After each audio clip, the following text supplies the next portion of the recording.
Ito ay kwento ng isang lalaki na may pangalang Ryota Sato na pumasok sa daigdig ng tila video game na merong level 1 na antas subalit may ranggo na S sa lahat ng kakayahan. Bigla siyang pumasok sa daigdig na ito matapos niyang makatulog mula sa nakakapagod na araw sa trabaho. Habang abala sa pag-hunt ng mababang slime ang isang dalaga ay bigla itong nagulat ng isang tao ang inilabas ng slime drop. Noong una inakala ng babae na marahil ay maaari itong kainin, subalit bigla namang sumigaw si Ryota matapos niyang marinig na siya ay planong hati-hatiin ng babae. Ito si Emily Brown, isang level 3 ang babaeng nakadiskubre kay Ryota matapos mapatay ang isang low-level slime, kaya ganun na lang ang kanyang gulat sapagkat ang dapat na nilalabas ng slime drop ay isang bean sprout. Kanya naman itong pinaliwanag kay Ryota subalit hindi niya naman maintindihan ang nais nitong sabihin. Kaya mas minabuti nitong ipakita ni Emily ang aktwal na pangyayari. Sa paglitaw ng isang slime ay agad niya itong inatake subalit ito ay naiwasan ng slime at pagtama nito sa pagmumuka ng dalaga dahilan upang mabawasan ng kalahati ang HP nito. Nang magkaroon ng tsansang umatake ay agad itong ginawa ni Emily dahilan upang tagumpay niya itong matalo kaya namangharin si Ryota sa mga ipinamalas ng dalaga. Sa pagkatalo ng slime ay ang paglitaw naman ng isang bean sprout indikasyong ito ang kapalit kapag napapaslang ang mga slime.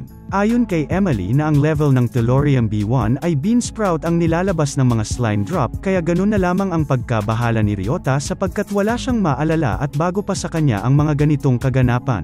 Nagawa ring magtanong ng bida kung ang mga sprout ba ay nabubuo lamang sa lugar na yon, subalit ayon kay Emily na ang lahat na kanilang kinakailangan upang mabuhay ay tanging sa drops lang ng dungeon na kukuha. Muli namang tanong ni Ryota kung ang lugar bang iyon ay Japan subalit hindi ito alam ng maliit na dalaga na kahit ang pag-exist ng Earth ay wala siyang ideya. Napansin rin ni Ryota na tila puro slime lamang ang mga halimaw sa lugar, kaya sagot ni Emily na slime lamang umano ang mga makakalaban nila sa dungeon ng Tellurium B1, kahit naisin man ni Emily na tumungo sa ibang dungeon ay wala pa umano siyang magagawa sapagkat hindi pa siya ganon kalakas. Upang maunawaan ni Ryota ang level ng bawat isa ay agad na tinungo ni Emily ang status board kung saan makikita dito ang kasalukuyang antas ng bawat isa. Sa paghawak ni Emily sa button ay ang paglabas naman ng kanyang status sa malaking monitor, paliwanag ng maliit na dalaga na kapag merong mataas na level ang makapatay sa slime ay mas marami ang makukuha nitong sprout sa drop, ngunit kapag mababa naman ang level ng isang tao ay maliit rin ang makukuha nito sa drop. Upang kanilang malaman ang kasalukuyang level ni Ryota ay kanyang sinubukang hawakan ang button subalit nadismaya lamang ito nang makita ang mababa niyang level kaya masyado ring mababa ang makukuha niyang item. Ayon sa nakikita ni Emily, tila wala na itong makukuhang bagay mula sa mga drop na maaari niyang makuha sa mga slime, subalit ayon sa nakikita ni Ryota tila mas mataas naman ang S kesa sa A kaya naghanap ito ng paraan kung saan siya maaaring makasampung ng slime upang magawa niyang masubukan ang kanyang kakayahan.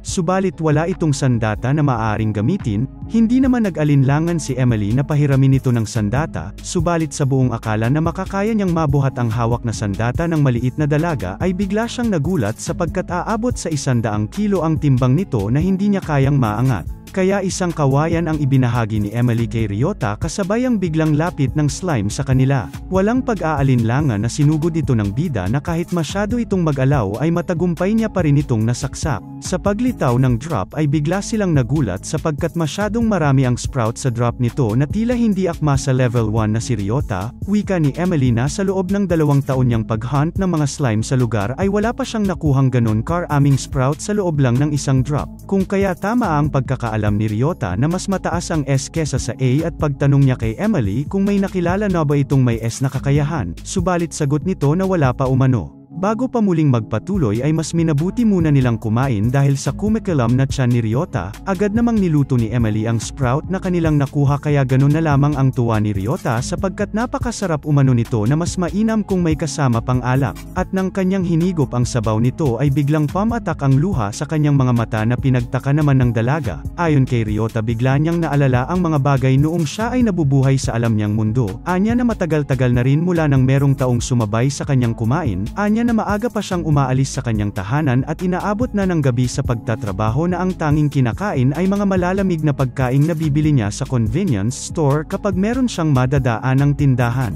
Dagdag niya na masyado niyang tinutuon ang kanyang atensyon sa trabaho hanggang sa biglang nanghina ang kanyang buong katawan dahil sa kanyang kapabayaan. Matapos niyang gumaling ay agad siyang nagtrabaho upang mapunan ang kanyang pagkukulang sa kumpanya noong araw na siya ay naospital. Isang gabi dahil sa masyadong pagtatrabaho ay hindi siya nakasakay sa tren kaya mas minabuti niyang umidlip, ngunit nang siya ay magising ang kanyang naalala ay noong nakita siya ni Emily na binabana ng slime sa pamamagitan ng drop. Kaya ganun na lamang ang kanyang tuwa nang merong taong nag-abalang magluto para sa kanya. Kaya upang gumaan ang pakiramdam nito ay siya ring pagyakap ni Emily kay Ryota, wika ng dalaga na meron din siyang naalala sa kaparehong kwento ni Ryota. Matapos ang drama ay agad naisip ng ating bida na kinakailangan niyang makahanap ng masisilungan bago pa lumubog ang araw. Kaya bahagi ni Emily na maaari siya umanong maghanap sa bayan malapit sa dungeon na kanilang kinaroroonan. Dagdag pa ng dalaga na dito lang din umano siya matutulog sa dungeon sapagkat ayon sa antas ng kanyang kakayahan ay hindi niya umano kayang bayaran ang mga gastusin kung siya ay kukuha pa ng mauupahan. Agad namang naunawaan ni Ryota ang sitwasyon nito kaya mas minabuti niyang gumalaw habang maaga pa. Wika naman ni Emily na kung nais nitong makita siya ay naruroon lamang ito sa loob ng B1 ng Tellurium.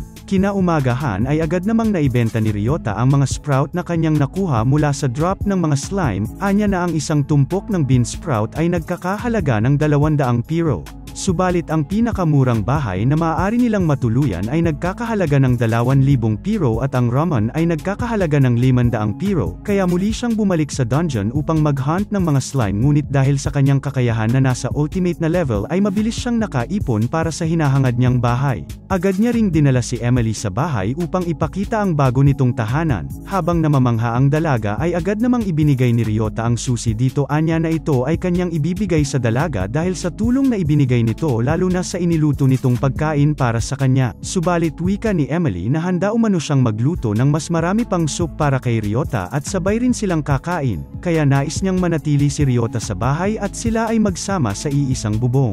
Kinaumagahan muling bumalik si Ryota kay Erza upang ipagpalit ng salapi ang mga nakuha niyang bean sprout na umabot naman sa 1,967 piro. Namangha rin ang dalaga sapagkat marami na amang sprout ang naiuwi nito, subalit wika ni Ryota na pinaplano niya na ring lumipat sa B2 ng Tellurium upang magbaka sakali na malaki ang kanyang makukuha sa level na iyon. Wika naman ni Erza na karot na umano ang magiging drop ng mga slime sa level na ito. Bahagi rin ng dalaga na meron din umanong bagong dungeon na may pangalang Nihanium ang biglang lumabas kung saan ay bibihira lang itong mangyari sa loob ng ilang taon. Dagdag pa ni Erza na nagawa ng mag-imbestiga ng grupong Neptune tungkol sa nasabing dungeon. Aalis na rin sana si Ryota ngunit bigla siyang inanyayahan ni Erza na uminom ng beer. Subalit ito ay tinanggihan ng binata sapagkat nagmamadali itong umuwi. Sa kanyang pagbalik sa kanilang bagong tahanan ay hindi niya naman alam kung ano ang kanyang ibubungad kay Emily. Subalit nang kanyang binuksan ang pinto ay bumungad naman sa kanya ang nakangiting dalaga. Napansin niya ring umaliwalas ang loob ng bahay dahil sa ginawang paglinis ni Emily.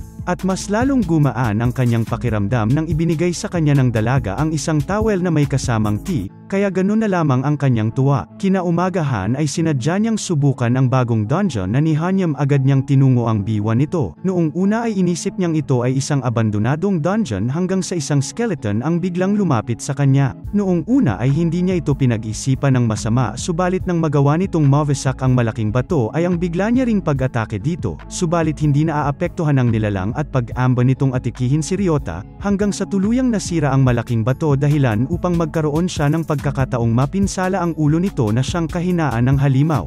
Sa paglaho nito ay paglitaw rin ng drop na tila isang buto ng halaman. Sa paglaho rin ng buto ay siya ring pagrinig niya sa isang tinig na nagsasabing tumaas ang kanyang HP ng 1%.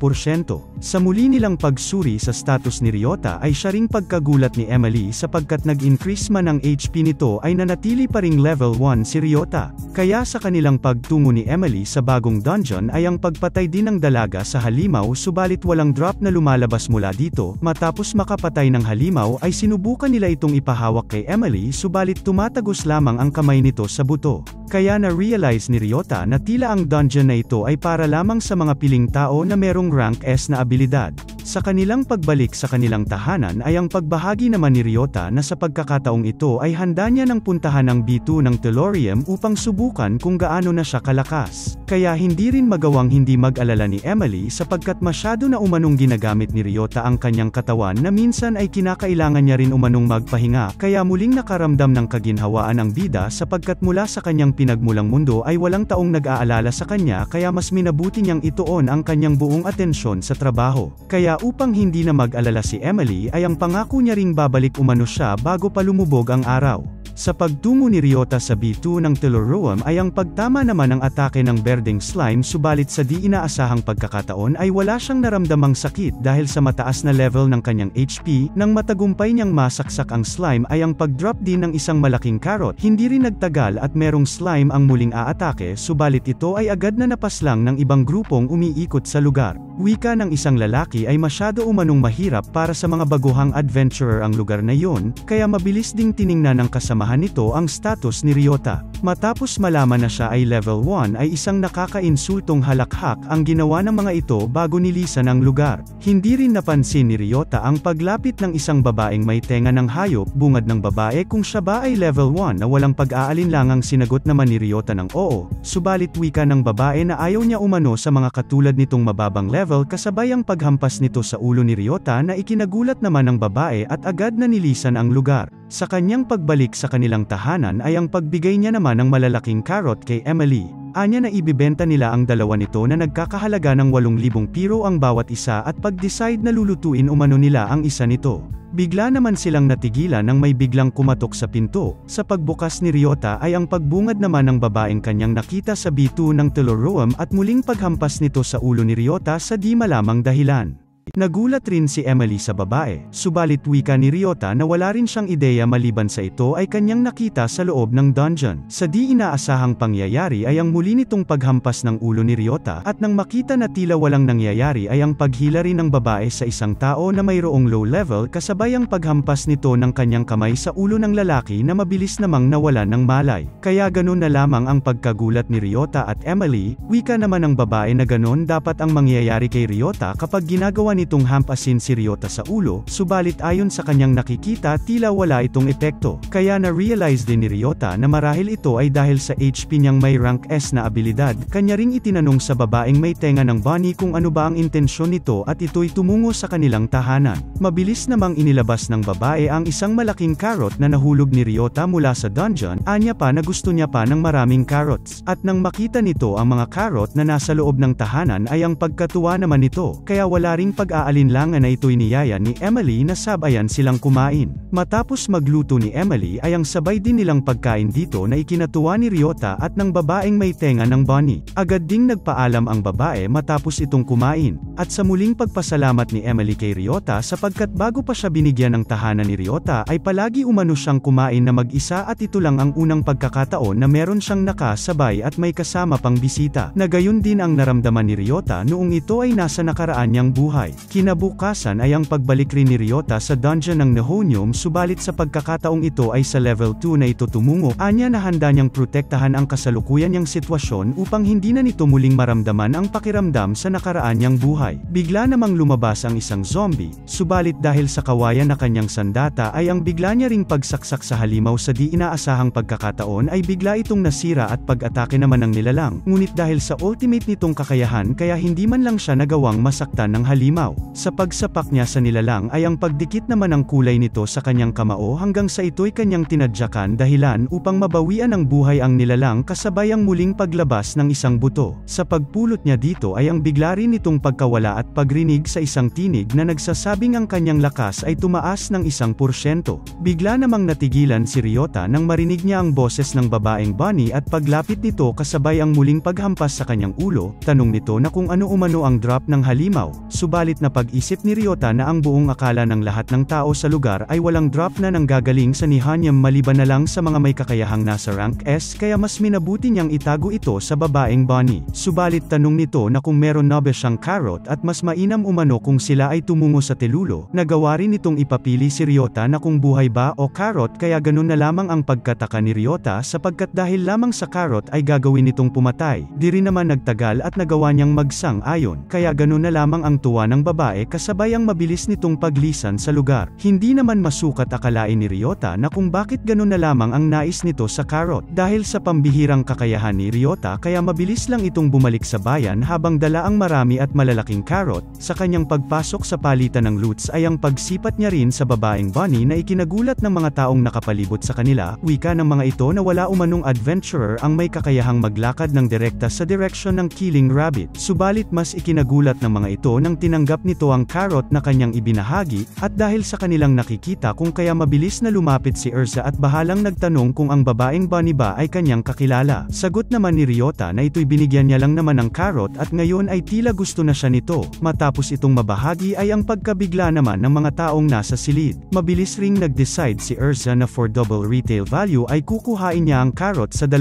beses na halaga. Kaya ganun na lang ang pagkagulat ni Ryota dahil ayon kay Erza na ang babaeng bunny na ito ay si Eve Caleslesde na isa ring adventurer na may pagkakakilanlan na babaeng may tenga ng rabbit. Dagdag pa ni Erza na meron din umanong sabi-sabi na kaya nitong hatiin ang isang malaking bato gamit lang ang kamay. Anya nakilala rin si Eve bilang isang Carrot Samlayer kung saan ito lamang ang nakakalusot sa mga mahihirap na level ng mga Carrot. Nagagawa rin umano nitong magtanong kung buhay ba o Carrot na ayon sa mga sabi-sabi na ang mga taong tinanong nito ay natutuluyan ngang mamatay. Kaya ang anumang Carrot na nakakakuha ng selyo ng pag-aproba ni Eves ay siguradong ibebenta sa mas mataas na presyo. Kaya ganun na lamang ang kanilang interes sa mga Carrot na ito. Kasabay ang pag-offer ni Erza ng 15,000 pilos sa bawat isa, hihingi na rin sana ng salamat si Ryota kay Eve subalit bigla itong sumulpot sa pagitan ng kanyang hita at pagwika na Carrot muna bago ang pagpasalamat. Subalit ubos na rin ang hawak niyang Carrot kaya bahagi niya dito na handa niya namang bigyan siya ng carrot kinabukasan. Ngunit hindi pumayag si Eve at pag-amba nito na hampasin muli ang ulo ni Ryota habang nagwiwika na galit umano siya sa mga low level, ngunit ito'y mabilis na napigilan ng bida na ikinagulat ng mga taong nakapalibot. Wika ni Ryota na hindi umano low level ang kanyang pangalan kasabay ng pagpangako niya rito na handa siyang magbigay ng carrot subalit sa pagkakataong ito ay kinakailangan niya ng umuwi dahil nag-aantay na umano si Emily sa kanilang tahanan. Di rin nagtagal at umalis naman si Eve. Kinabukasan, muling tumungo si Ryota at Emily sa level 2 ng Telulo upang kumuha ng mga Carrot. Sa pag-ikot-ikot ni Ryota ay ang pagpansin niya rin sa 2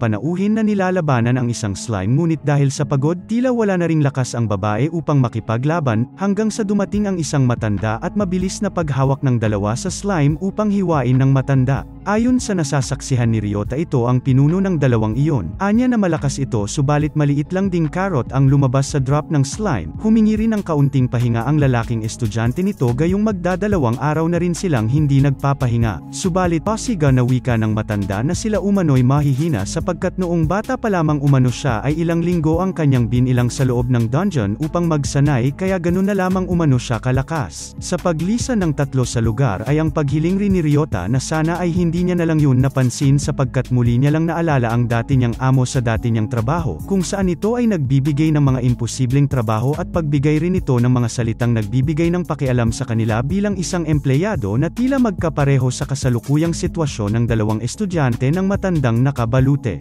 Bigla naman siyang natigilan matapos siyang yayain ni Emily na kumain ng pananghalian. Hindi pa man sila nagsisimulang kumain ay mabilis na tumatakbo si Eve patungo sa kanilang pwesto. Sa paglapit nito ay ang pag-offer naman ni Emily ng isang carrot pudding na gustong-gusto naman ng babaeng rabbit. Bigla namang natigilan sa pagkain si Ryota matapos marinig ang pagwika ng matandang nakabalute na wag umano silang gayahin ng kanyang mga estudyante sapagkat ang pagpapakita umano ng katamaran sa sagradong dungeon ay hindi mapapatawad. Anya na ang mga bagay na inilalabas mula sa drop ay may mga espiritu na ang pagsisikap na inilalagay dito ay nakakaapekto sa kalidad ng mga drop, subalit ang pinakamasamang kalidad umano ng drop ay ang mga pinupulot lamang ng mga tamad. Dahilan upang magalit si Ryota subalit bigla itong pinuntahan ni Eve at pag-offer nito ng isang malaking carrot na kanyang inihati sa 2. Kaya ito ay ikinatuwa rin ng 2 adventurer subalit ikinagalit ng pinuno nito. Susugod na sana ito kay Eve subalit mabilis ang kamay ng babaeng bunny kaya wala na ring nagawa ang matanda kundi yayaing umalis ang 2 niyang estudyante. Sa pagbalik ni Eve sa hapag ay ang pagpasalamat naman ni Ryota dahilan upang maalala ni Eve na kinakailangan niya ulit ng carrot kinabukasan. Sa kanilang pagbalik sa Swallow Gratitude ay dala nila ang maraming carrot na kaya lamang dalhin ng kanilang mga kamay kaya bahagi ni Erza na mas mainam kung sila umano ay bumili ng isang magic cart na makakatulong sa kanila sa pagdala ng mas maraming drop. Kaya bago pa lumubog ang araw araw ay minabuti ng dalawa na tumungo sa bintahan ng Magic Cart upang makabili ng isa. Bumungad naman sa kanila ang batang may pangalang Olga at pagtawag nito sa kanyang lolo na abalang nagmamodem. Agad na offer ng matanda ang isang cart na kanyang gawa at kaya umanong makadetect ng halimaw. Tanong rin ni Ryota kung magkano ba ang halaga nito. Ayon sa matanda, ito ay nagkakahalaga ng 10 milyong pilos kaya ito'y ikinagulat ng dalawa. Kaya muling offer ng matanda na maaari din umano silang bumili ng isang regular na cart na may halagang 1 hanggang 2 milyon. Bahagi rin ng matanda na hindi umano nakakatuwang dalhin ang regular cart na ito, subalit meron din siyang sinusubukang bagong cart na handa niyang ipamigay kahit na ito'y magandang gamitin na maaari nilang makuha sa isang kondisyon. Kaya habang pabalik sa kanilang tahanan ay dismayado naman ang dalawa dahil sa halaga ng bawat cart sa shop, subalit hindi pa man sila nakakalayo ay isang malaking tunog at mga sigawan na nagsasabi ng stray ang kanilang narinig sa di kalayuan. Kaya agad itong itinanong ni Ryota kay Emily. Bahagi naman ng dalaga na ito umano ay isang uri ng halimaw na lumilitaw kapag umalis sa drop sa bahagi ng dungeon kung saan walang tao. Ang halimaw na ito ay isang malaking gorilla na nagwawala na ala King Kong. Dagdag pa ni Emily na wala din umanong drop na makukuha sa mga tulad nitong stray kaya mas minabuti na lang ng ibang tao na tumakbo sapagkat wala umanong kwenta ang makipaglaban sa halimaw. Habang ang lahat ay tumatakbo palayo, bigla namang naiwan si Erza matapos itong madapa kaya ito rin ang dahilan upang siya ang unahing atakehin ng halimaw. Mabuti na lang at mabilis itong tinungo ni Ryota upang pigilan ang dambuhala nitong kamay.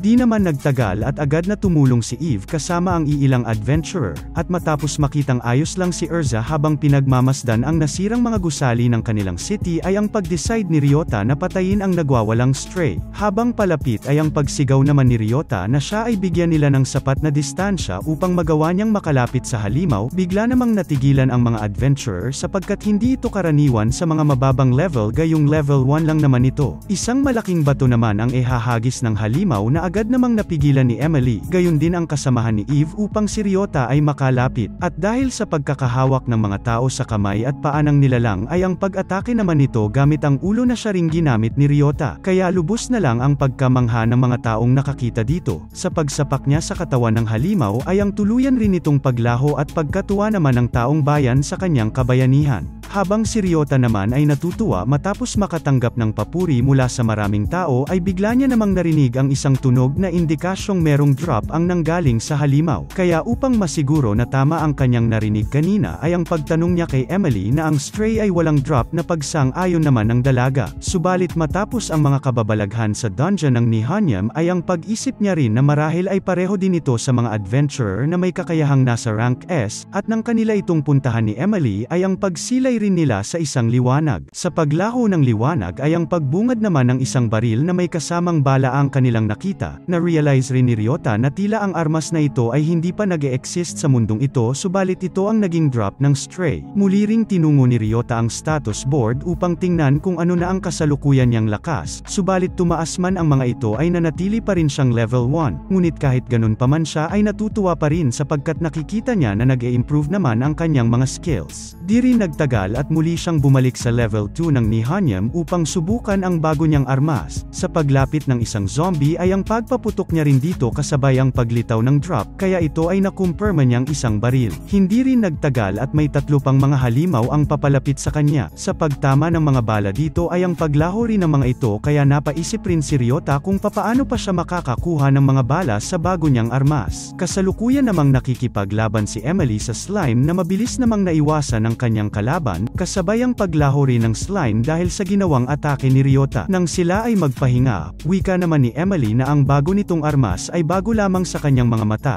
na ayon naman kay Ryota na ang kanyang lakas din umano ay tumaas sa B dahil sa armas na ito. Nagtaka naman si Ryota na tila himalang hindi tumungo si Eve sa lugar, gayong may nakahanda na ring carrot para dito, subalit wika ni Emily na ito'y kanyang itatago para sa babaeng bunny, gayong hindi malabong ito ay pumunta sa kanilang tahanan. Matapos nilang kumain ay agad naman nilang tinungo ang lugar na ayon kay Emily ito ay unang beses niya ring mapuntahan. Anya na ang mga halimaw dito ay tinatawag na cockra slime na ang binababang drop ay isang pumpkin. Habang ang dalawang adventurer ay patungo sa pusod ng dungeon, bigla namang nakita ni Ryota ang iilang ipis na gumagapang sa pader na ikinilabot ng kanyang katawan. Anya na marahil pag ito'y nakita ng mga babae ay agad itong kakaripas sa pagtakbo. Subalit ang kanyang ikinagulat ay ang biglang pagwas-iwas ni Emily nang hawak nitong sandata na tila galit na galit sa mga maliliit na insekto. Subalit ang mas ikinagulat ni Ryota ay ang pag-iba ng katauhan ni Emily, wika ng dalaga na hindi niya umano hahayaang may makatakas sa maliliit na mga cock slime. Sa muling pag-atake ni Emily ay ang di rin nito makontrol na lakas dahilan upang mabitak ang sahig at pader dahil sa lakas ng dalaga. Ito ay natigilan lamang noong nagawa na nitong mapatay ang maliit na halimaw, kaya sa pagbalik ng totoong katauhan nito ay ang pag-suggest naman ni Ryota na mas mainam kung sila ay bumalik na lang sa level 2 ng Telulo at Carrot na lang ang kanilang kukunin. Habang nasa daan ay pagwika naman ni Ryota sa kanyang sarili na kinakailangan nilang makabalik sa Telulo sa lalong madaling panahon. Anya na hindi niya nahahayaang makita pang muli ang nakakatakot na bersyon ni Emily. Subalit kanyang ikinagulat ang bigla nitong pagtigil dahil sa naglalabasang mga cock slime at muling pag-iba ng katauhan ni Emily, wika ng dalaga na habang nakikita niya ang mga ito ay hindi niya makakayang maibalik ang kanyang pagkatao. Matapos itong marinig ni Ryota ay ang pagpaulan niya naman ng bala sa mga cock slime. Matapos ang matinding putukan sa mga ito ay ang muling pagbalik ng katauhan ni Emily, subalit wika ni Ryota na sa dami ng mga ito tila hindi na nila ito kayang dalhin palabas ng dungeon, at muling pangusap ng baliw na katauhan ni Emily, anya na kung hindi nila ito madadala pabalik ay muli itong maging cock slime. Bigla namang tumilapon si Ryota dahil sa ginawa ni Eve, wika ng babaeng bunny na kung saan na umano ang kanyang carrot at pagpekite naman ni Emily sa carrot na hinahanap nito. Matapos mailabas ang mga pumpkin ay ang agaran naman nilang paghatid sa palitan nito upang maging salapi, habang pabalik sa dungeon upang kunin ang natitirang pumpkin ay ang pagkagulat naman ng dalawa dahil tila ito'y winasak ng kung anong hayop dahilan upang hindi na nila ito maaaring ebenta. Subalit sa di inaasahang pangyayari ay ang muling pag-iba ng katauhan ni Emily indikasyong meron itong cock slime na nararamdaman. Sa muling pagwas-iwas nito ng kanyang sandata ay ang pagbungad naman ng maraming cock slime na nagtatago sa loob ng sirang pumpkin. Kaya ganun na lamang ang pagkagulat ni Ryota sapagkat malabong may makakalabas pang mga halimaw gayong wala na sila sa loob ng dungeon. Upang hindi na maging wild si Emily ay ang muli namang pag-atake ni Ryota sa maliliit na halimaw. Sa di inaasahang pagkakataon ay naubos naman ang bala ng kanyang baril. Dahil sa mga nangyari kaya hindi niya na rin alam ang kanyang gagawin hanggang sa ito ay paisa-isa niyang pinaghahampas ng bato. Matapos ang mano-manong pag-atake sa mga cock slime ay ang paghingi rin ng patawad ni Emily, anya na sa kanyang nakikita tila nagiging kung sino man siya kapag nakikita ang mga iyon.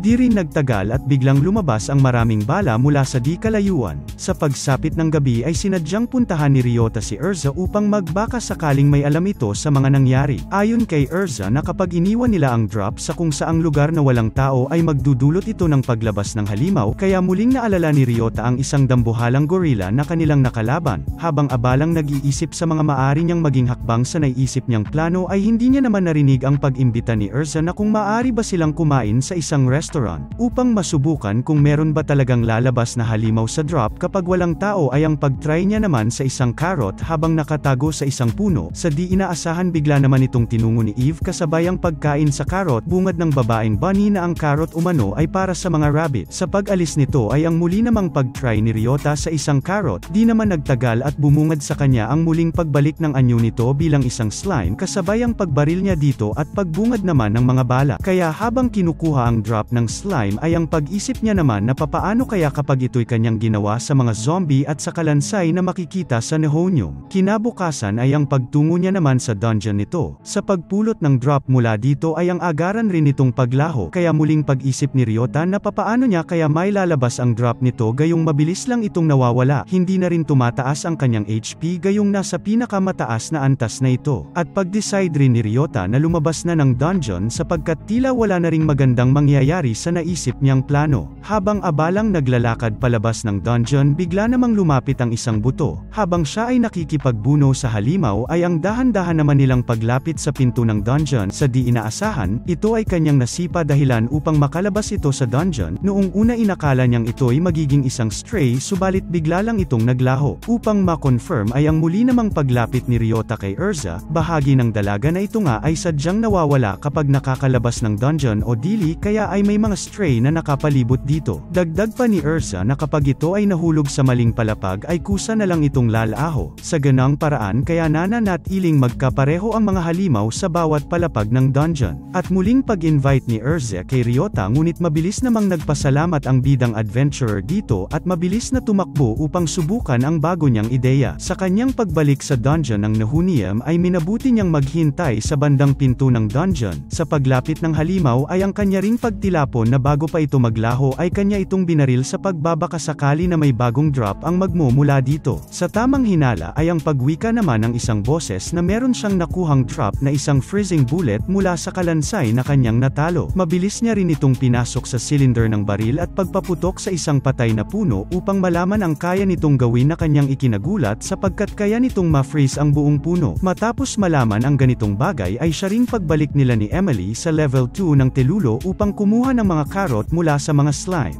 Dahil sa teamwork nila ni Emily kaya madali lang nila itong napapatay. Matapos ang nakakapagod na araw ay gabi na rin silang nakalabas sa dungeon na tila kakatigil lang din ng malakas na ulan. Sa di kalayuan ay ang pagbungad rin sa kanila ng dalawang panauhin na nagtatalo tungkol sa isang cart na nahulog dahil sa dulas ng daan. Bahagi ni Ryota na kung maaari ba silang dumaan. Nawika naman ang lalaki na maaari rin naman matapos umano nilang hilahin ang nahulog nilang gamit at sila naman umano ay babayaran ng mangmang niyang kasama. Wika naman ni Ryota na maaari niya naman yung gawin ngunit nangangailangan pa ito ng ilang oras at isang mahabang tali, subalit mariin silang binalaan ng babae anya na wag na umano nilang subukan pang kunin ito sapagkat ilang oras na rin itong nahulog kaya hindi malabong lumabas na ang mga halimaw mula sa drop nito. Kaya bago pa ito maging isang stray ay ang pag-amba naman ng babae na ito'y sunugin gamit ang kanyang skill, ngunit ito'y pinigilan ng kasama niyang lalaki at pagwika nito na ang mga pabangong nilalaman ng cart ay kanyang ibinibenta para sa swerte, anya na marami na ring adventurer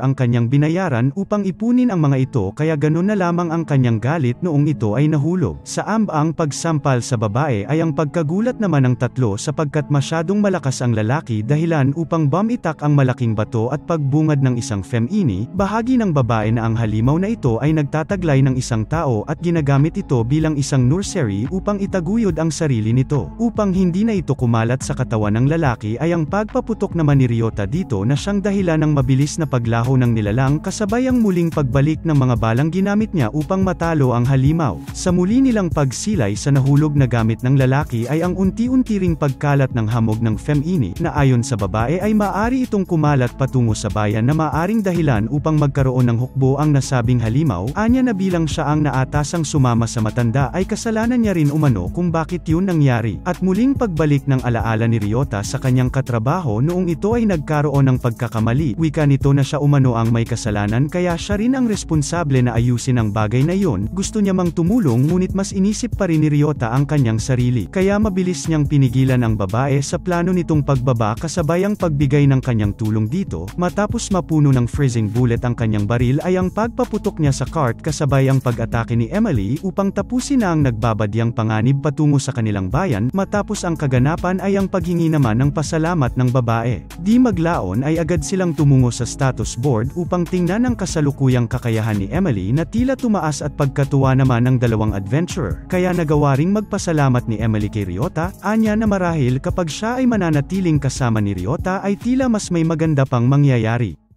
Sa pagtungo nila sa ika-4 na palapag ng Telulo ay agad nilang nakaharap ang mga paniki na siyang halimaw sa level na ito. Bigla namang natigilan ang dalawang adventurer matapos makita ang naiibang slime sa loob. Ayon kay Emily ito ay rare monster kaya bago pa ito makalayo ay agad itong inatake ni Ryota. Agad naman nilang nakita ang drop nito na tila isang palamuti sa katawan. Dagdag pa ni Emily ito lang umano ang kauna-unahang pagkakataon na may nakita siyang drop na galing sa isang rare monster. Sa pagkuha ni Ryota sa drop ay ang agaran niya ring pagbigay nito kay Emily na ikinatuwa naman ng dalaga, anya na kanya itong bibigyan ng halaga. Subalit wika ni Ryota ay kanya itong ibinigay kay Emily upang sila ay kumita pa ng mas maraming drop, sapagkat ayon sa boses na kanyang narinig na ang item na kanilang nakuha mula sa rare monster ay isang necklace na maaring magbigay ng 2 drop sa bawat monster na kanilang matatalo. Di maglaoy agad nilang nasubukan ang totoong kakayahan ng necklace sa pamamagitan ng pagpatay sa mga paniki. Sa pagbalik ng dalawang adventurer sa kanilang tahanan, habang naghihintay sa niluluto ni Emily ay napansin naman ni Ryota na tila masyado nang masikip para kay Emily ang kanilang munting kusina. Kaya mungkahi ni Ryota kay Emily na marahil oras na rin upang kumuha ng bago at magandang bahay, hindi naman nag-atubili at pagsang ayon naman ni Emily. Kinabukasan, ay agad na dinala ni Ryota ang kanyang mga nakuhang bamboo shoot sa tanggapan ng mga drop, hindi naman nagtagal at napansin ng may berdeng buhok ang dala niyang item at pagputol nito sa usapan ni Ryota at Erza na tila hirap sa pagbigay ng presyo sa bagong item na kanyang dala.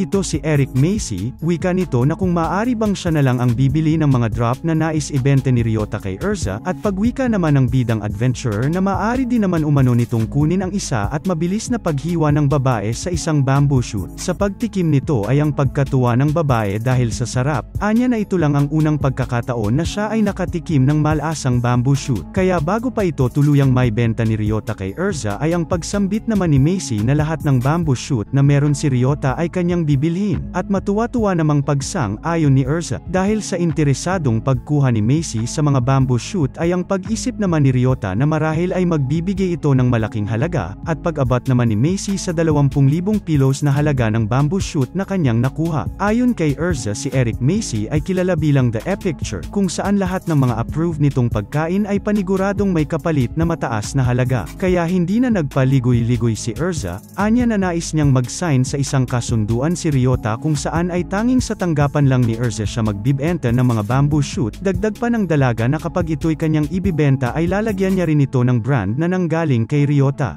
Ayos lang naman ito sa bidang adventurer, subalit tila duda pa rin ito sa halaga ng mga item na iyon, kaya pasiga na wika ni Erza na handa umano siyang magbigay ng sign-ng bonus para sa halaga ng mga item. Matapos magkasundo ay muling bumalik si Ryota sa level 1 ng Nehonium upang tumaas pa ang antas ng kanyang lakas. Sa kanyang paglalakad ay agad niya namang nakita ang isang babae na dahan-daang nilalapitan ng halimaw, dahilan upang siya ay sumigaw upang tulungan ang dalaga, subalit bago pa yun mangyari ay ang pag-utos naman ng babae sa kasamahan nito upang magawa niyang maputol ang ulo ng halimaw. Nagulat naman si Ryota sa kanyang nakita sapagkat tuloy-tuloy itong nahulog sa isang magic cart na dala ng grupo ng dalaga. Bahagi naman ng isang lalaki na ang dalagang kanyang nakikita ay si Princess Margaret na siyang gumagamit ng tinatawag na airbox. Ayon sa lalaki na tulad sa ibang mga halimaw na walang binibabang drop matapos itong patayin, subalit ayon sa nakalap nilang impormasyon mula sa ibang mananaliksik na ang mga halimaw na tulad nito ay meron talagang drop, ngunit ito ay isang hangin kaya imposible itong makita. Kaya ang ideya nilang naisip ay mano-manong inilalagay ni Princess Margaret ang mga halimaw na kanilang napapatay sa isang box upang ibenta. Napansin rin ni Ryota ang dala nitong magic cart na siyang nagpapadali sa mga adventurer na magdala ng mga drop mula sa mga halimaw. Kaya sa kanyang pagbalik sa kanilang tahanan ay ang pagbahagi naman ni Ryota kay Emily na marahil ay mas mainam kung hindi muna sila lilipat sa bagong bahay, bagkus ay uunahin muna nila ang magic cart na siyang kauna-unahan nilang kinakailangan upang makarami sa mga drop at makabenta ng maraming item hanggat maaari.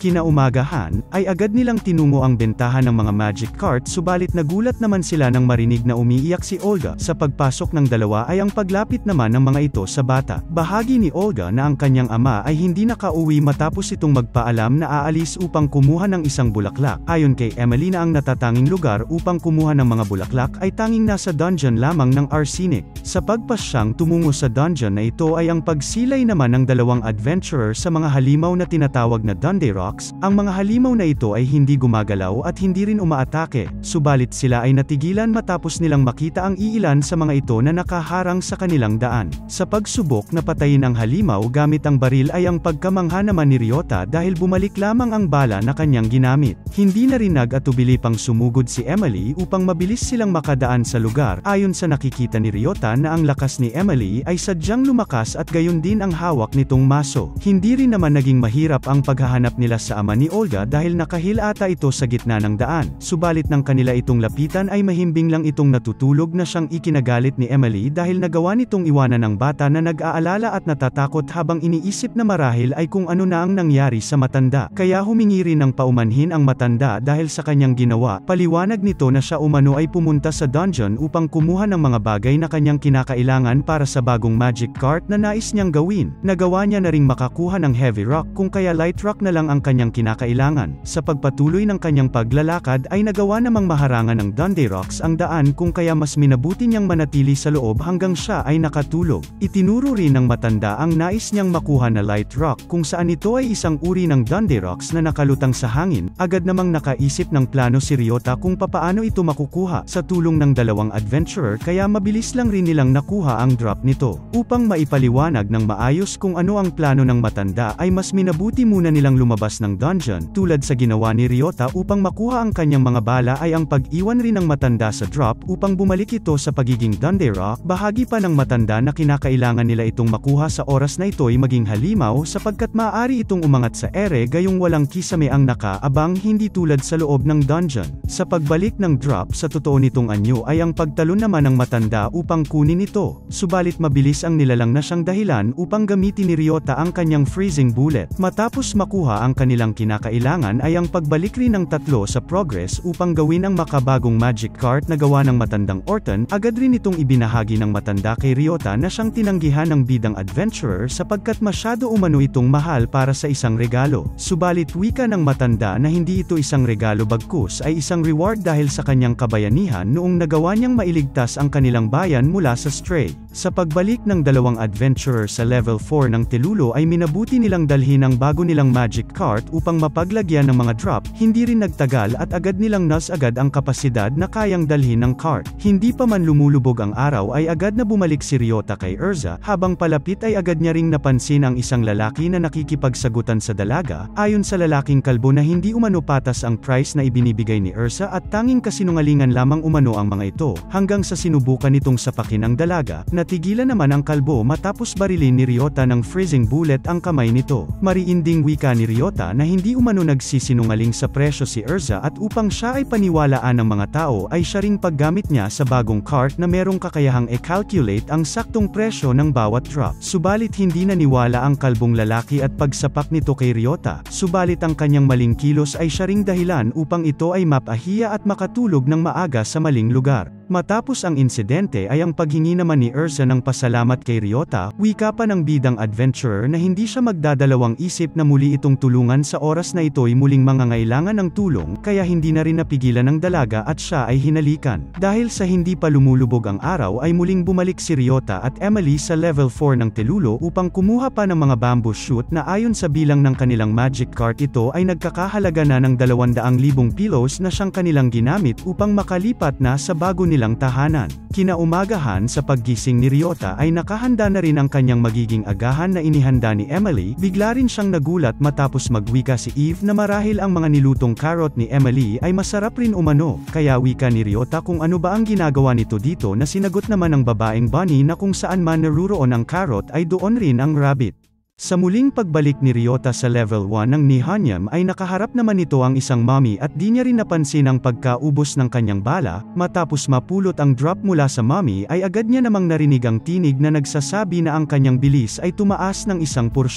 Bigla rin siyang natigilan matapos makalapit ng isa pang halimaw, subalit dahil sa kanyang lakas at bilis ay mabilis niya lang itong nag-api, kaya hindi niya rin akalain na ganon na lamang kadali na ito'y kanyang napatay. Sa kanyang pagbalik sa bayan ay mas minabuti niya muna nang magpahinga sa isang mesa, di rin nagtagal at siya ay nilapitan ng isang lalaking may kulay pulang buhok. Lubos naman ang pagkagulat ni Ryota matapos itong lapitan ng dalawang binibini na tila linta kung makakapit sa binata. Sa pagtanong na kung ano ang nais ng lalaki sa kanya ay agad nitong wika na nais niya umanong makipagbonong braso, sapagkat ayon umano sa nakalap nitong balita ay tila masyadong malakas ang antas ng kakayahan ni Ryota at nais niya itong malaman sa pamamagitan ng bonong braso. Agad namang pinaunlakan ni Ryota ang hiling ng lalaki. Sa gitna ng kanilang paglaban ay di niya rin matanggi na may kalakasan din ang taong ito, subalit hindi naman nagtagal at agad niyang natalo ang lalaki na ikinagulat ng mga tao. Matapos marinig ang buong pangalan ng lalaki ay mabilis niya namang naalala ang kilalang organisasyon sa buong Sikro. Ito si Neptune, ang pinuno ng nasabing organisasyon. Sa pagwika nitong muling makipagbonong braso ay siya ring pagtanggi ni Ryota sapagkat sapat na umano ang kanilang ipinamalas sa harap ng mga taong naruroon sa lugar. Subalit sa di inaasahan ay ang pagsapak naman ni Neptune kay Ryota, dahilan upang mabilis itong sinalubong rin ng suntok ni Ryota at tumilapon si Neptune kasama ang mga babaeng nasa likod nito. Galit namang wika ni Ryota na kung ano ba umano ang naisip nito, subalit matawang wika naman ng lalaki na hindi na rin umano masama ang kanyang ipinamalas kasabay ang pag-invite nito kay Ryota na sumali sa kanilang organisasyon. Nang makauwi ay ang pagbahagi naman ng bidang adventurer kay Emily tungkol sa mga nangyari, anya na kanyang tinanggihan ang paanyaya nitong itong sumali sa grupo ni Neptune. Sapagkat para kay Ryota masaya na siyang nabubuhay kasama si Emily, kaya ganun na lang rin ang tuwa ng batang babae. Matapos ang kanilang talakayan ay muling bumalik si Ryota sa level 1 ng Nihonyan. Sa kanyang paglalakad ay muli silang nagkita ng lalaki na kasamahan ni Princess Margaret. Agad niya namang nakita ang mga kahong nasa harap ng lalaki, bungad nito na ito umano ang bago nilang produkto na tinatawag na Pandora Box, kung saan ang nilalaman nito ay ang mga hangin na nakukuha nila sa mga halimaw mula sa level ng Nihonium at nagagawa rin nitong itatak ang mukha ng taong unang nakakita sa box. Dagdag pa ng lalaki na meron pang iilan na hindi naniniwala sa kanilang produkto, kaya sakto umano ang pagtungo ni Ryota sapagkat libre nila itong ipinamamahagi sa oras na yon. Matapos matanggap ang mga kahon ay agad namang nakaisip ng plano si Ryota at mabilis na dinala ang mga kahon sa labas ng dungeon. Sa tamang hinala na ito'y muling maging halimaw ay ang kanyang paglagay sa kahon sa di kalayuan habang siya ay nakaabang. Sa paglitaw ng mga halimaw ay kanya rin itong binaril hanggang siya ay nakaipon ng maraming freezing bullet mula sa mga skeleton. Habang abalang nagtutulak ng kanilang magic cart si Emily upang sunduin si Ryota ay ang pagsipat niya naman sa kanyang kasama na abalang nag-aabang sa mga halimaw na lalabas mula sa kahon. Nalaman rin ni Ryota na ang bawat halimaw ay may iba't ibang kakayahan. Ayon sa boses na kanyang narinig, ang pulang bala ay isang fire bullet. Matapos malaman ang mga impormasyong ito ay agad siyang nakaipon ng mas marami pang bala na maaari nilang magamit, kaya sa planong kunin ang natitirang kahon ay bigla naman siyang napatigil matapos makaramdam ng kakaiba. Kaya bahagi ni Emily na ang totoong rason kung bakit siya sumunod kay Ryota ay dahil sa isang magic storm na paparating. Gustuhin man itong ipaliwanag ng dalagita ay limitado lamang ang alam nito tungkol sa bagay na iyon, kaya mas minabuti na lang ni Ryota na tumungo kay Erza upang magtanong tungkol sa nasabing magic storm. Ayon kay Erza, ang isang magic storm ay isang natural na phenomenon, ngunit ito ay bibihira lamang kung mangyari.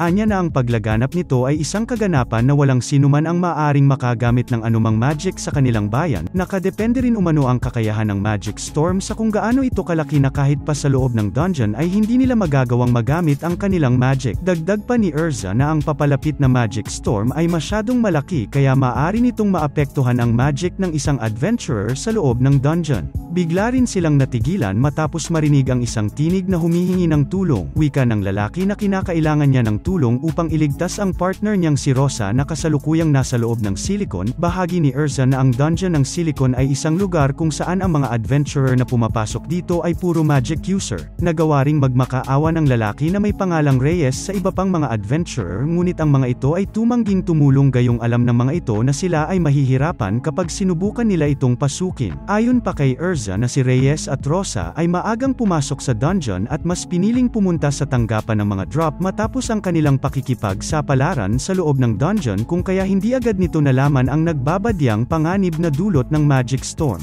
Nagulat naman si Ryota sa biglang paglapit ni Neptune kasabay ang pagwika nito na kung nagbago na ba ang kanyang desisyon tungkol sa kanyang paanyaya, subalit buo na ang desisyon ni Ryota na wala siyang planong sumali sa organisasyon nito. Matapos marinig ay ang muli nilang pag-usap tungkol sa sitwasyon ni Reyes. Ayon kay Neptune na ang dungeon ng Silicon ay sadyang mahirap pasukin, gayong ang mga halimaw sa loob nito ay tanging sa magic lamang naaapektuhan, kaya masyadong delikado kung isang adventurer na hindi gumagamit ng magic ang papasok sa lugar na kahit si Neptune ay aminadong hindi niya umano kayang sumugal, lalo na sa taong hindi niya kilala. Subalit matapos maalala ang salitang mula kay Emily na nagsasabing si Ryota umano ay isang bayani, kaya walang pag-aatubili na ito'y nilapitan ng bidang adventurer upang tulungan si Reyes na mailabas si Rosa sa loob ng dungeon. Ayon kay Reyes na marahil sa oras na iyon ay nasa level 3 na ng Silicon ang kanyang partner, mabilis naman itong tinungo ni Ryota at sa kanyang patuloy na pagtakbo ay siya ring pagharap niya sa isang halimaw na, ngunit dahil sa tulong ng kanyang fire bullet ay mabilis niya itong napatay, at upang hindi ito maging isang stray ay ang pagbaril niya naman dito gamit ang kanyang freezing bullet. Sa pagbalik ni Emily sa tanggapan ng mga drop ay ang pagsipat naman nito na wala si Ryota sa lugar, kaya binahagi rin ni Erza kay Emily ang kasalukuyang sitwasyon na kinakaharap ni Ryota. Sa pagtungo naman ni Ryota sa ikatlong palapag ng Silicon ay ang pagharap niya rin sa isang lumilipad na tipaklong, kaya agad niya itong binaril. Sa di kalayuan ay ang pagkita niya rin sa katawan ni Rosa na walang malay. Sa di inaasahan ay ang pagkaubos rin ng kanyang mga bala, at upang magawang matulungan matulungan si Ryota sa loob ng dungeon ay ang pagsunod naman ni Eve at Emily sa kanya. Wika ni Eve na para sa kanya si Ryota ay mahalaga dahil sa mga carrot nitong ibinibigay, ngunit para kay Emily si Ryota ang taong nagpapaalala sa kanya tungkol sa kabayanihan ng kanyang ina.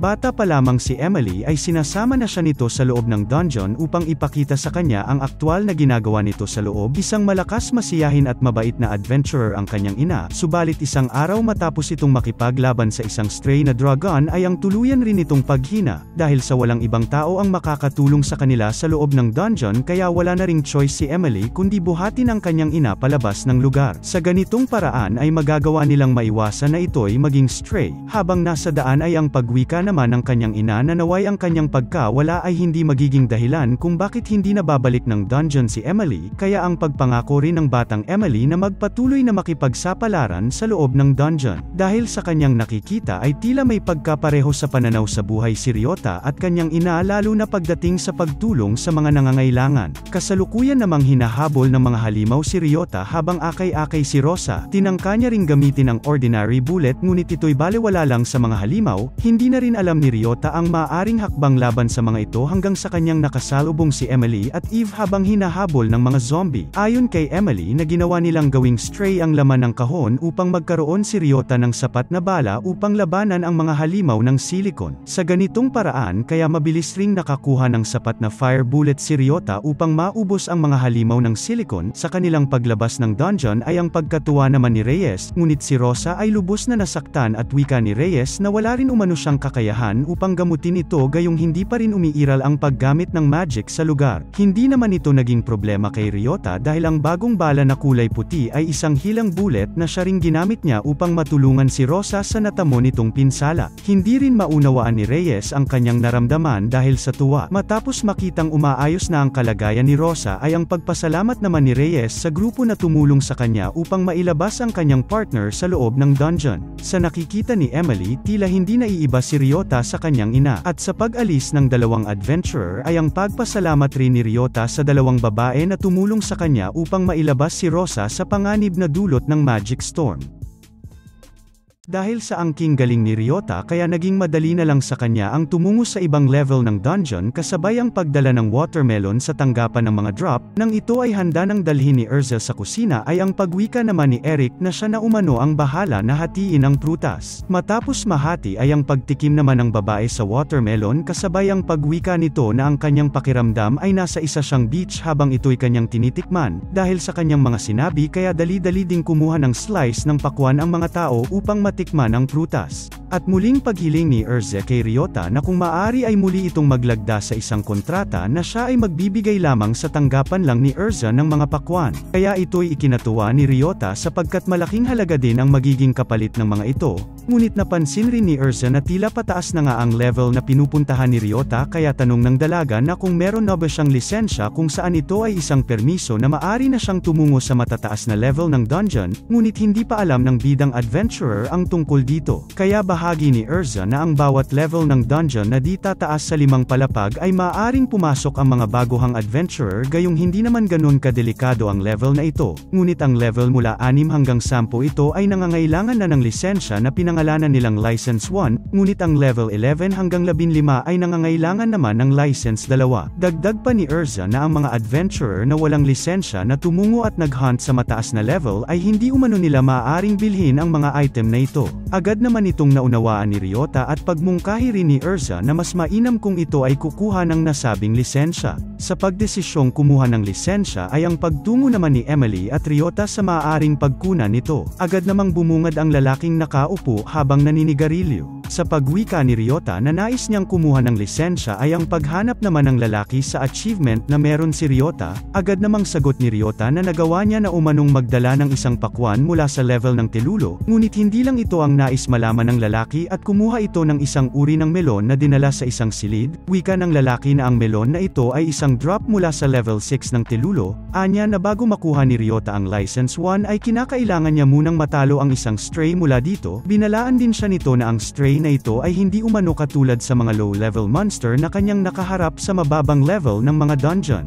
Sa paglitaw ng stray na galing sa melon ay ang pagkagulat naman ng dalawang adventurer sapagkat ito ay isang uri ng slime na nasa kaanyuan ng isang bakal. Sa paglapit ng slime ay ang pagsapak naman ni Ryota ngunit sadyang matibay ang halimaw na ito at di man lang makitaan ng pinsala kaya ganun na lang din ang pagkabahala ni Emily. Subalit may nakahandang plano si Ryota sa halimaw na ito. Kanyang inilagay ang freezing bullet at fire bullet sa kanyang baril at pagpaputok niya dito, matapos mainit ang matigas na slime ay ang pagputok niya naman sa freezing bullet dahilan upang mapatigil ang halimaw dahil sa kombinasyong iyon kaya ito'y naging marupok at mabilis lang na nawasak. Matapos masaksihan ng lalaki ang ginawa ni Ryota ay ang pasigaw na wika nito na ang kanyang pag-approve sa lisensya ni Ryota ay kanyang ibibigay. Wika pa ng lalaki na sa loob ng 10 years niyang panunungkulan ay ngayon pa lamang siya namangha ng husto. Anya na ang hinaharap ng Secro ay magiging maganda dahil kay Ryota. Napansin rin ni Emily na tila malalim ang iniisip ng kanyang kasama kaya ito'y kanyang tinanong. Bigla namang sumagot si Ryota na kinakailangan niya ng tulong mula sa dalagita. Makalipas ang ilang araw na pagpasok sa dungeon ay ang agad naman nilang pagbili sa isang tuna na nagkakahalaga ng 1.5 million pilo. Ito'y naisip ni Ryota upang kanilang malaman kung anong stray ang ilalabas nito.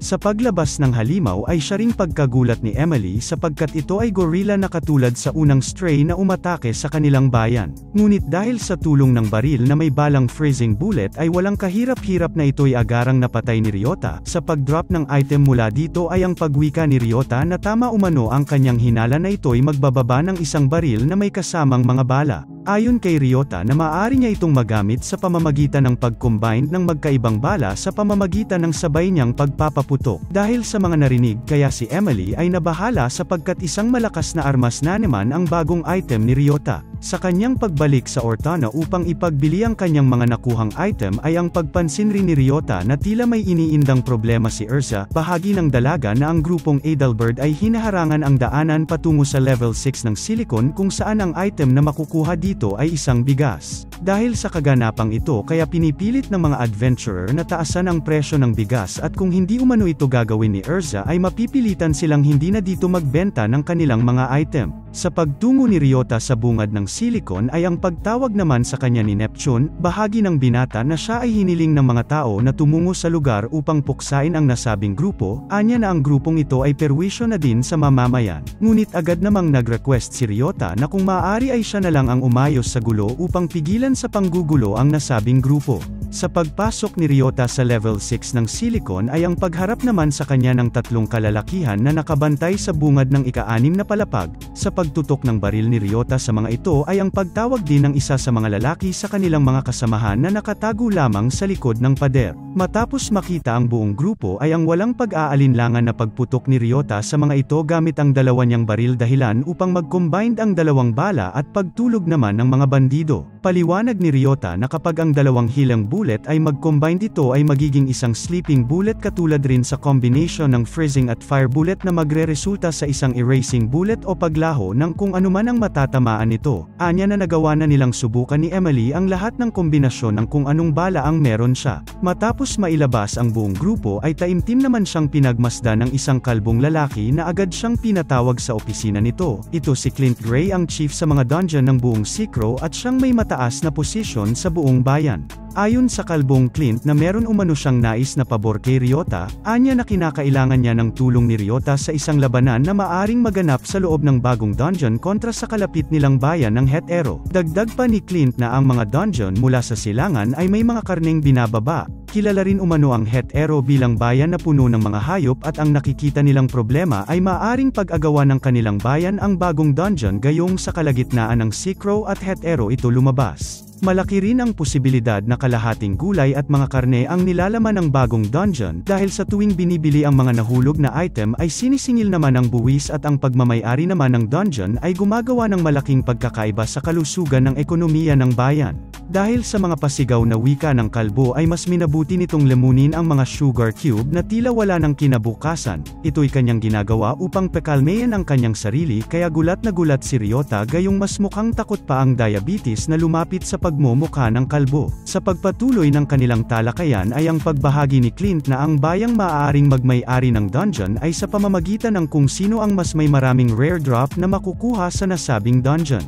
Ito rin ang nakitang dahilan ng chief kaya kanyang pinatawag si Ryota dahil sa angking lakas nito at siyang may mataas na high drop rate sa kanilang bayan kaya ito'y kanyang pinili upang makiisa. Wika pa ni Clint na ang kanyang gagawin ay hindi maaring libre para sa kanilang bayan kundi manalo man o matalo ay maaari niyang dalhin pa uwi ang kanyang makukuhang drop mula sa dungeon at ito umano ay hindi na nila papatungan ng tax bilang kabayaran sa kanyang gagawin. Sa paglisa ni Ryota sa opisina ng chief ay ang pangiti naman nitong pag-isip ng kung ano ang kanyang dadalhin sa kanyang misyon na tila isa lang umano itong business trip. Sa kanyang pag-uwi ay ang pagbahagi naman ni Ryota kay Emily sa kung ano ang kanilang naging usapan ng chief, kaya ito ay ikinatuwa rin ng dalagita sapagkat bukod sa grupo ni Neptune ay makakasama rin si Ryota sa misyong ito. Wika naman ni Ryota na sa kanyang pag-alis ay nais niyang sumama si Emily sa misyon, hindi rin naman nagkaila at sasama ang dalagita gayong alam niyang magiging maayos ang lahat basta kasama niya si Ryota. Matapos maabutan ng paglubog ng araw sa daan ay ang pag-decide naman ng dalawang bida na manatili sa isang lugar kung saan sila maaaring magtayo ng tent. Ikinagulat naman ni Ryota ang naging resulta ng tent sapagkat masyado itong malaki na ang ibig sabihin ay masyado itong mabigat ngunit tila balewala lang ito sa dalagita. Sa pagsalok ni Ryota ng tubig ay nanatili naman si Emily sa loob ng tent upang ayusin ang kanilang magiging sitwasyon sa pagtulog at sa pagbalik ni Ryota ay siya ring pagkahalong gulat at mangha sapagkat masyadong magarbo at maaliwalas ang loob ng kanilang pansamantalang panuluyan na may kasama na ring pagkain. Dahil sa mga nakita kaya hindi na rin magawang magtaka ni Ryota na kung anong klaseng bag kaya ang laging dala ng dalagita.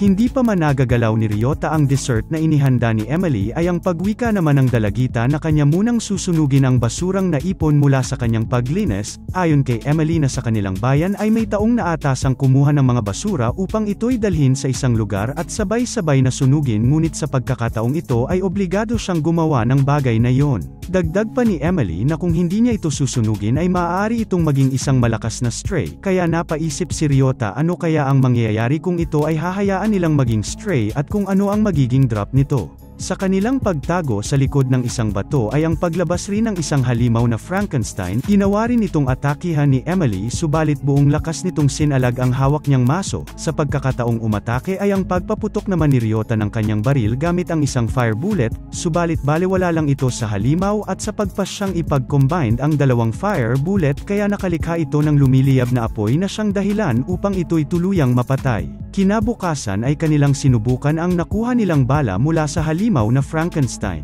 At sa paglabas ng isang slime mula sa carrot ay ang pagpaputok ni Ryota sa halimaw ngunit ito'y nakaiwas. Hindi naman siya nabahala gayong ang bagong bala na kanyang nakuha ay nagagawang sumunod sa target nito. Hindi rin nagtagal at agad nilang narating ang dungeon ng Selen na siyang umusbong sa gitna ng bayan ng Sikro at Hetero. Sa kanilang paglalakad patungo sa lugar kung saan sila maaaring pamwesto ay ang pagsilay naman ni Ryota sa nakatambak na mga basura. Ayon kay Emily tila hindi naman nababahala ang mga tao sa lugar tungkol sa maaaring idulot na panganib ng mga basura sapagkat marami namang mga tao ang naruroon sa lugar kaya malabong ito ay magiging halimaw. Sa patuloy nilang paglakad ay kanila namang nakita ang babaeng sumusunog sa mga basurang naipon ng mga adventurer subalit hindi pa man ito tapos sa kanyang ginagawa ay may panibago na namang basura ang kasalukuyang iniimbak ng mga tao. Napansin rin ni Ryota na tila sagad na ang kapangyarihang ginamit nito kaya agad nila itong nilapitan upang pigilan. Ngunit nang sila ay makalapit ay ang pagwika naman ng babae na kung may dala silang basura na nais nilang itapon ay maaari umano nila itong ilagay.